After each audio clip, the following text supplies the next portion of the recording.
बाहिरतिर गएर सोध्नु नि त बाटोतिर गर्नु महावीर पुनलाई चिन्छ कि चिन्दैन किताबै त 12 करोडको किनिसकेका छन् अब किताब बेच्यो मान्छेलाई थाहा हुँदैन यसको मतलब महावीर पुनले अब छिट्टै पार्टी खोल्दै हो पार्टी खोल्दैन के तपाईले आज त्यसै बोल्नु भयो नि त त्यहाँ होइन पार्टी खोल्दैन पार्टी खोल्छु भनेर मैले त्यो भनेको होइन त्यस्तै संकेत देखियो देखियो भन्ने कुरा एक्लो गाह्रो भयो किनभने यहाँ चाहिँ संसदमा विभिन्न पार्टीको मान्छेहरू आएछन् राष्ट्रपाको मान्छेहरू आएछन् एमालेका काङ्ग्रेसका उनीहरूको आफ्नो आफ्नै पार्टी छ आफ्नो आफ्नै पार्टी सदस्यहरू छन् आफ्नो आफ्नै मतदाताहरू छन् होइन पार्टीको त निश्चित हुन्छ नि त म त सारा नेपालभरिको मान्छेको प्रतिनिधि गर्ने हो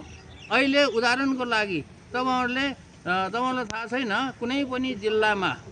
जसको जिल्लाबाट चाहिँ प्रतिनिधित्व गर्न आउने सांसदहरूले कुरा सुनेनन् भने मलाई फोन गर्छ नि 77 जिल्लाकै 77 जिल्लाबाट मलाई फोन आउँछ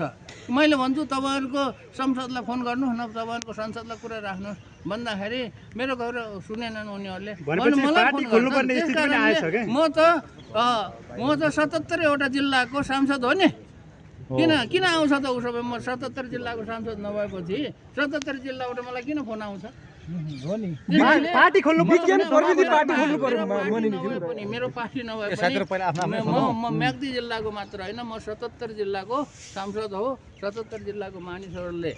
मलाई के अरे फोन गर्छन् मैले सक्ने कुरा भन्छु सकभर उनीहरूलाई चाहिँ आफ्नै सांसदलाई भन्छु उनीहरूले सांसदले सुनिँदैन भने ठिकै छ भन्नु उनीहरूको कुरा उनीहरूको रिपोर्ट मैले मेरो वाट्सएपमा पठाएर मैले चाहिँ कहाँ पठाउनु पर्ने कामहरू मैले गरिरहेको छु त म एउटा जिल्लाको